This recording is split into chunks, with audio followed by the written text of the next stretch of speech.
Prime Minister Narendra Modi addresses the International Judicial Conference in New Delhi, being organized by the Supreme Court, says that 130 crore Indians have embraced major judgments by the Indian judiciary in recent times. Distinguished judges, eminent lawyers and delegates are part of the conference.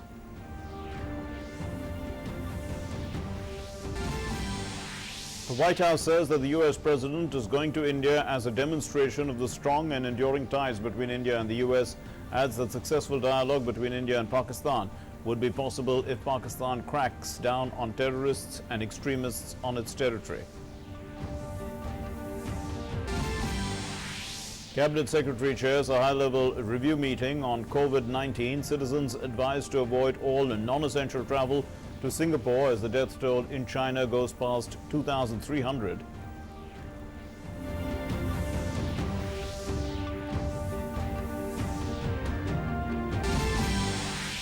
Khelo India University Games to begin in Odisha today. Prime Minister Narendra Modi to inaugurate the event through video conferencing.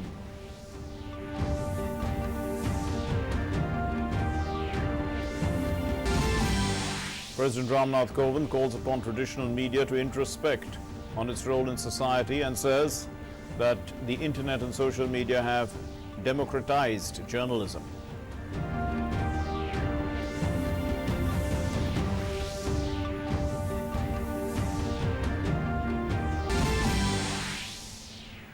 Two LET terrorists killed in an operation by police, CRPF and army in Anantnag. Arms and ammunition recovered. And in cricket, New Zealand surge ahead at stumps on day 2 of the Wellington Test. The Kiwis have taken a 51-run lead in the first innings after India was bowled out for 165 runs.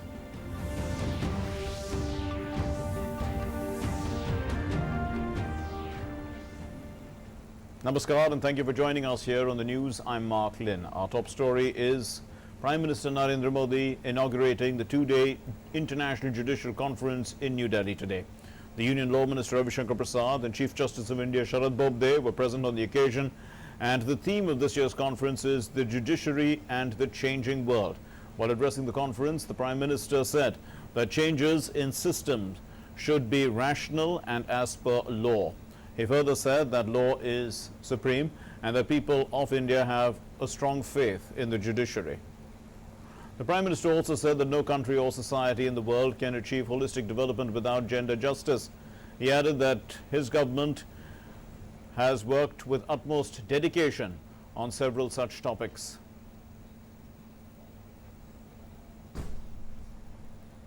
हमारे यहाँ कहा गया है क्षत्रयस्य क्षत्रम यत धर्म, यानी law is the king of Kings, law is supreme. हजारों वर्षों से चले आ रहे ऐसे ही विचार एक बड़ी वजह है कि हर भारतीय की न्यायपालिका पर अगाध आस्था है।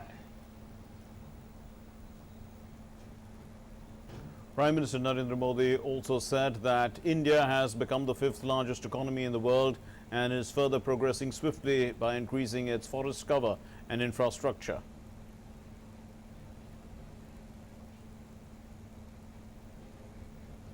पांच 6 साल पहले भारत विश्व की 11वीं सबसे बड़ी अर्थव्यवस्था था।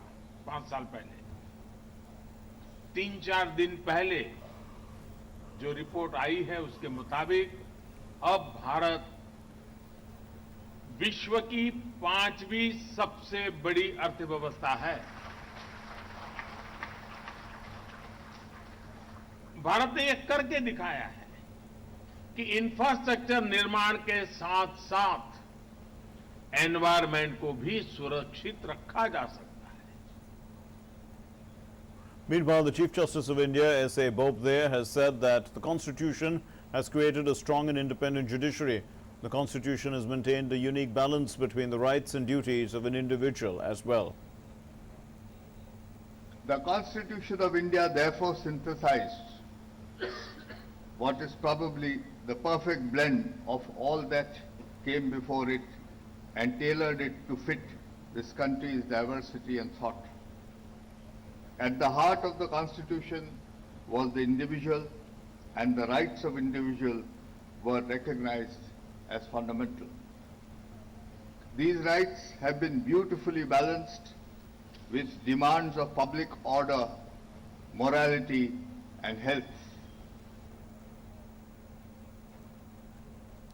And speaking at the International Judicial Conference 2020, the law minister said that terrorists and corrupt people have no right to privacy, and such persons should not be allowed to abuse the system.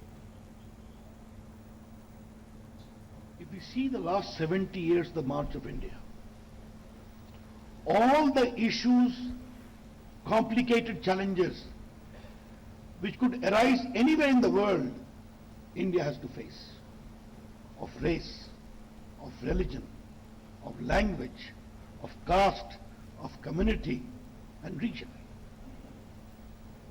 They were challenging times. While the polity responded,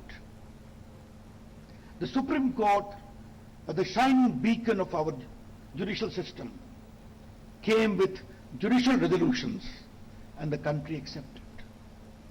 That has been the great march of our democracy, which we celebrate. And responding to a query on the United States' stand on India and Pakistan relations, the White House has said that the U.S. continues to believe that a core foundation of any successful dialogue between India and Pakistan is based on continued momentum in Pakistan's efforts to crack down on terrorists and extremists on its territory. And the U.S. continues to look for the same.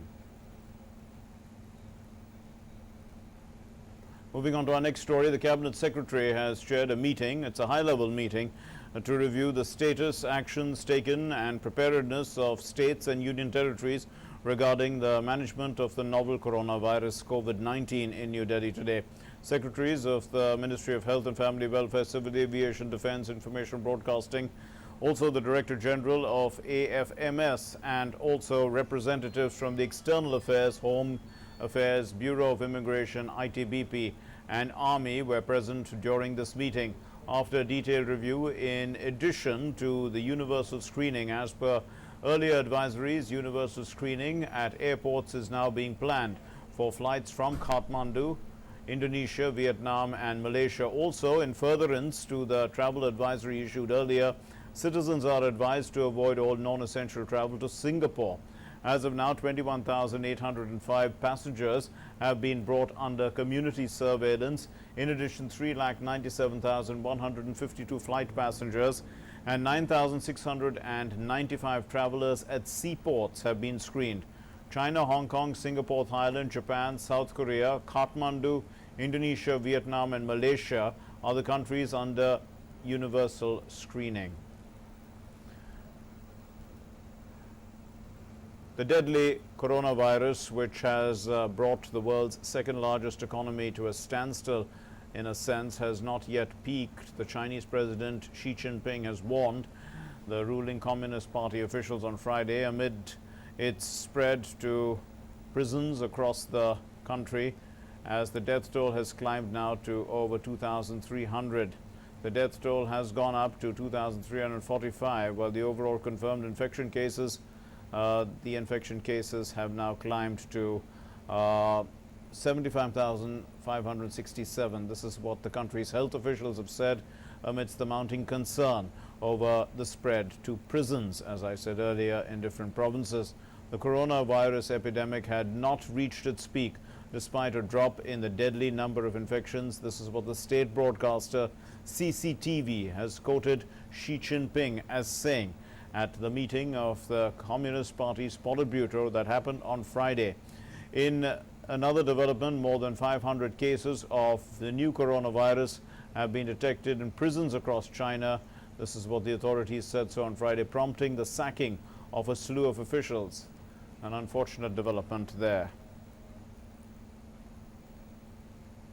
The first edition of the Khelo India University Games will begin at the Kalinga Institute of Industrial Technology, the university in Odisha. This is going to happen later today, and this mega event will conclude on the 1st of March.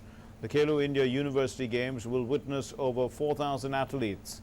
They are vying for top honors in 17 disciplines. Tapas Bhattacharya sent us this report. Khelo India University Games and Keat University is going to host that. So I've got with me the founder of Keat University, Achyutananda Samanta. Sir, first and foremost, tell us about the fact that this is an amazing environment. Keat University has become the first university for the maiden Khelo India University Games. At the outset, I should express my thanks, gratitude to Honorable Prime Minister of India, Narendra Modi ji, for thinking of such type of things, Khelo India, to promote the sports among the youth in the entire university. Secondly, I also thanks and express my gratitude to our Honorable Chief Minister of Odisha, Naveen Patnaik ji, for giving permission and facilitating the entire Khelo India First University Games on the soil of Odisha in Bhubaneswar and particularly in Keat. With respect to First University, Khelo India University Games, I can say that entire people, not only in India but also beyond India, those who are connected with education and sports, they know that Keat University has tremendous contribution in creating the sports infrastructure in the university campus. Guys have done some amazing stuff. For instance, you guys gave a basket full of fruits and dry fruits and provided accommodation free of cost to all these athletes. To make it more successful and colorful, we have taken care of many things from our own source. Not only we have completed many sports complex, those who are unfinished in the last 2 to 3 months. Look at that. I just wanted to show these are the places. These are the people who have done this. Accommodation is a very big challenge to us because entire university is now in the peak period of the academic session. So entire university is running. Still we are able to provide best accommodation to 4,000 players and many hundreds officials and coaches, etc. The Keat University is geared up. They want the players to come and play their best, and the passion for the game that should be at the helm of affairs. With cameraman Smurti Ranjan, this is Tapas Bhattacharya, TD News, Bhubaneswar. President Ramnath Kovind, who is on a 2-day visit to Karnataka, inaugurated the 4th edition of The Huddle. This is the annual thought conclave of the Hindu newspaper. While addressing the gathering, the President said that traditional media will have to introspect on its role in society and find ways to earn the reader's full trust again. He said that the project of democracy is incomplete without informed citizens, which means that without unbiased journalism. The internet and social media have democratized journalism and revitalized democracy. The traditional media will have to introspect on its role in society and find ways to earn the reader's full truth again. The project of democracy is incomplete without informed citizens, which means without unbiased journalism.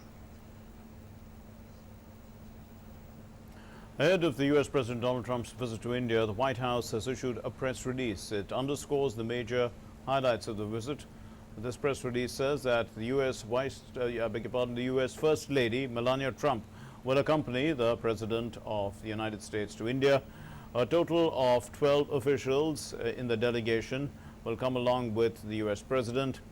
These would include Ivanka Trump, the assistant and advisor to President Trump, Jared Kushner, assistant senior advisor to Trump, Press Secretary of the President and First Lady Stephanie Grisham, U.S. Ambassador to India Ken Juster, Robert O'Brien, the National Security Advisor, and Dan Brulette, the Secretary of Energy.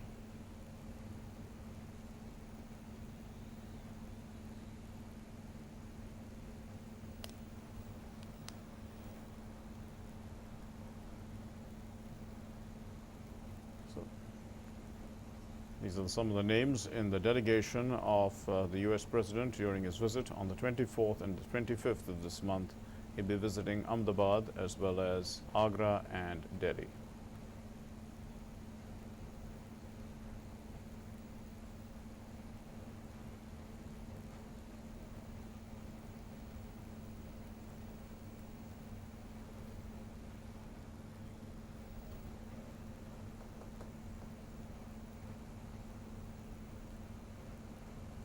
We're repeating this to tell you who all the people who are coming, and we did show you there a 12-member delegation coming along with the US President to India. Moving on to our next story. The Bharatiya Janata Party has said that close cooperation with the White House has ensured that India remains the front and center of Trump's White House strategic blueprint. Addressing a press conference, the BJP spokesperson Sambit Patra said that India and the US have worked together to ensure counter-terrorism cooperation, which has reached a level never seen before. Close cooperation with the White House has ensured that India remains in the front and center of Trump's White House strategic blueprint. White House के साथ भारतवर्ष के सरकार का जिस प्रकार से एक आदान प्रदान रहा है, आज हिंदुस्तान व्हाइट हाउस के किसी भी डिसीजन मेकिंग में फ्रंट और सेंटर में रहा है. ये हम सब के लिए गर्व का विषय है और ये भारतवर्ष का अचीवमेंट है. From trade deal that factors in India's interest to latest cutting-edge defense equipments, US has offered deals and agreements which were never before offered to India in the UPA era. Friends, India and US have worked together to ensure counter-terrorism cooperation, which has reached level that has never been seen ever before. Designation of dreaded terrorists by international agencies, including the United Nations, is a very tangible outcome of this process. And Sambit Patra also said that regional forums like Japan, America, India, and Russia, India, China have given added impetus only under Prime Minister Narendra Modi. This has enabled fast growth in India's global projection. Regional forums like JAI, that is Japan, America, India, and RIC, that is Russia, India, China, have been given added impetus only under Prime Minister Modi. This has enabled a fast growth in India's global projection. आज पूरे विश्व में भारत का एक global projection बढ़ा है, एक global footprint बढ़ा है, तो स्वाभाविक रूप से कहीं ना कहीं ये दर्शाता है कि आज हिंदुस्तान अपने फुटप्रिंट्स, अपने पदचिन्ह पूरे विश्व में छोड़ रहा है. ऐसे में सवाल जवाब करना और नाखुश होकर करना कांग्रेस पार्टी को शोभा नहीं देती है. While slamming the Congress party, Sambit Patra also said that the Congress party should not worry about India's interests. He said that the Congress is worried more about its own sinking fortunes. And he said that Donald Trump has himself said that multiple times that India is a hard bargainer. Mr. Trump himself has said multiple times that India is a hard bargainer. So the Congress party should not worry about India's interest. जहाँ तक भारतवर्ष के interest का सवाल है, मुझे लगता है Congress party को चिंता नहीं करनी चाहिए, क्योंकि ट्रंप साहब ने खुद कहा है और कई बार कहा है कि भारतवर्ष एक हार्ड बार्गेनर है, बहुत बार्गेन करता है अपने इंटरेस्ट के लिए, and Modi is a hard bargainer. तो ये खुशखबरी है, इसमें दुखी होने की आवश्यकता कांग्रेस पार्टी को नहीं होना चाहिए. 70 वर्षों तक अगर यूएस को कोई ठोस डिलीवरेबल नहीं मिल पाया है, भारत और यूएस की टाइज नहीं बढ़ी थी, तो कहीं ना कहीं कांग्रेस पार्टी इसके लिए जिम्मेदार थी. मुझे लगता है इस पर कांग्रेस पार्टी को आत्मचिंतन करना चाहिए और दुखी नहीं होना चाहिए. Ahead of the US President Donald Trump's visit to India, the US's transport plane, the C-17 Globemaster, arrived in India carrying the security equipment, which includes a security car, sniper units, fire safety equipment, spy cameras, and other things. Our correspondent Amritpal Singh brings us this exclusive report from Ahmedabad Airport.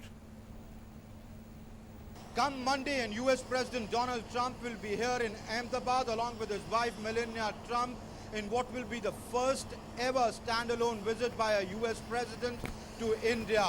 Prime Minister Modi will be receiving him here at the Sardar Vallabhbhai International Airport in Ahmedabad. You can see behind me the C-17 Globe Masters of the US Air Force, the UH-60 helicopters of the US Army have already arrived here to put in place the security protocol for the US President and the visiting delegation. Prime Minister Modi will then accompany him on a 22-kilometer roadshow which begins from the airport and ends at the Motera Stadium. With cameraman Sumit, Amritpal Singh, DD News, Ahmedabad. And in a span of 10 days, President Donald Trump has spoken of his friendship with Prime Minister Narendra Modi and the grand welcome that awaits him in Ahmedabad 3 times. And this visit holds special significance for the US President with the US elections in November. Here's an insight into what to expect from the visit.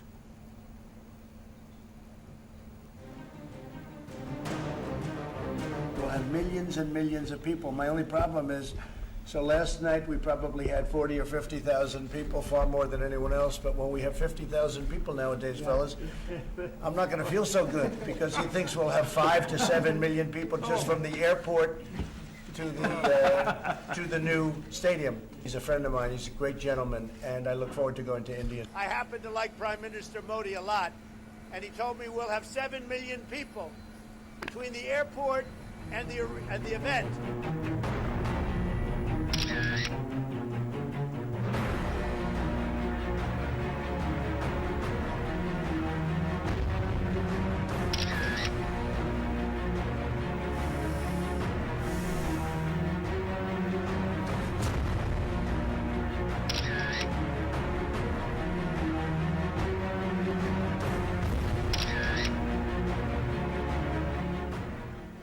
While Ahmedabad is all decked up to welcome President Trump when he comes calling on Monday, but the turnout figures put out by him may have more to do with the US presidential elections coming up by the end of this year than the actual turnout here in the city. Though Namaste Trump event at the Motera Stadium will be a big event, but President Trump would be eyeing the population dividend that comes from the 4 million strong Indian diaspora back in the United States when he runs for president. The US president will be accompanied by a big delegation. A 12-member delegation of his cabinet is accompanying him, apart from the First Lady of the United States. Also, his son-in-law and his daughter Ivanka Trump will be accompanying him. They are assistants and advisors to the US president. Given the profile of the leaders accompanying him, his Energy Secretary, his Commerce Secretary, the National Security Advisor of the United States, there would be wide agreements which would range from defense to trade to health to science and technology and cooperation in space technology. US is India's largest trading partner in goods and services if we take and combine. We do hope to reach an understanding with an outcome that strikes the right balance for both sides. And these are complex negotiations. We would not like to rush into a deal as the issues involved are complicated and there are many decisions which actually could affect or impact the lives of millions of people on the ground, and some also with long-term economic consequences. So we don't want to create any artificial deadline. US National Security Advisor Robert O'Brien is accompanying President Trump on this visit. Security ties, especially cooperation in counter-terrorism, is going to be the key focus of the talks at the Hyderabad House. The evolving situation in Afghanistan, given the impending deal between the United States and Taliban, which could be signed on the 29th of this month, creates huge implications for India and the region. So Prime Minister Modi would be bringing that up with President Trump and his National Security Advisor in a big way on Tuesday. With cameraman Sumit, Amritpal Singh, DD News, Ahmedabad. And in the light of augmenting the small and marginal farmers' income, the central government has rolled out the Pradhan Mantri Kisan Samman Nidhi Yojana. The scheme aims at supplementing the financial needs of the small and marginal farmers by procuring various inputs to ensure proper crop as well as proper crop health and appropriate yields commensurate with the anticipated farm income at the end of each crop cycle. Here's more.